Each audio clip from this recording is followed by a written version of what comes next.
Oracle. Is this a stock you should buy right now? That's what we're going to try to answer here in this analysis video.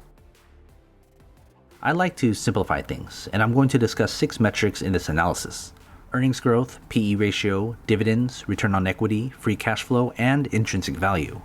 They're then put on a 0 to 99 grade scale so it's easier to visualize the different numbers I'm going to throw at you in this video. The first 5 metrics mostly deal with how good of a business we have. No point investing if it's an undervalued piece of crap. That's why I save intrinsic value near the end. Earnings growth is by far the most important metric. A company that doesn't grow doesn't survive for long. Here's what the growth looks like and whether the company is in the process of expanding its business in the future.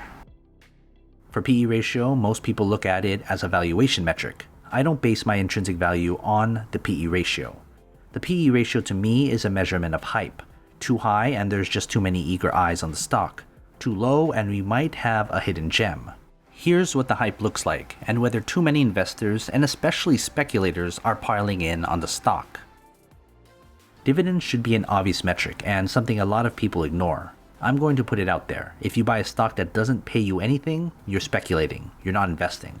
Here's what the company is paying based on yield. I'll only consider something a true investment if it can pay me while I own its shares.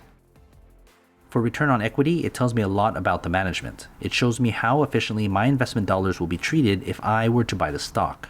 Here's how efficient management is when it comes to how they handle my investment, which is a good indicator of whether they can make good use of it to grow their business. Free cash flow is my way to quickly evaluate how dominant of a company we're dealing with. The more cash available, the better opportunities to buy up other companies, the better to research, and more money for marketing. Here's how dominant of a business we have based on the cash coming in, which is what I consider building upon the company's economic moat against competitors. Okay, as I said, these 5 metrics we just went over tell me what kind of business we're dealing with. And with that, here's what kind of business we're dealing with behind the stock and whether the business is good enough to even continue to intrinsic value or move on entirely. But before we get our intrinsic value, consider joining my Patreon and get access to every grade from every company I've analyzed. It's updated all the time. Go to patreon.com/GrowthShares or click on the link in the description. As I said, we know what kind of business we have, but let's see what the price tells us in terms of attractiveness. Oracle is worth $81 per share. Right now, I'd consider this stock expensive, around 42% more expensive than the stock price as of this video. And now that we've got all the numbers down, we put it all together and get our final grade.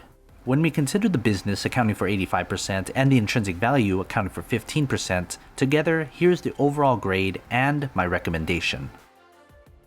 But hey, after this video comes out, anything can happen in the next few days, weeks, months, even years. But long term is always longer than you expect. Keep this in mind. It took Warren Buffett 45 years to become a billionaire. Invest wisely, and as always, take care of your money.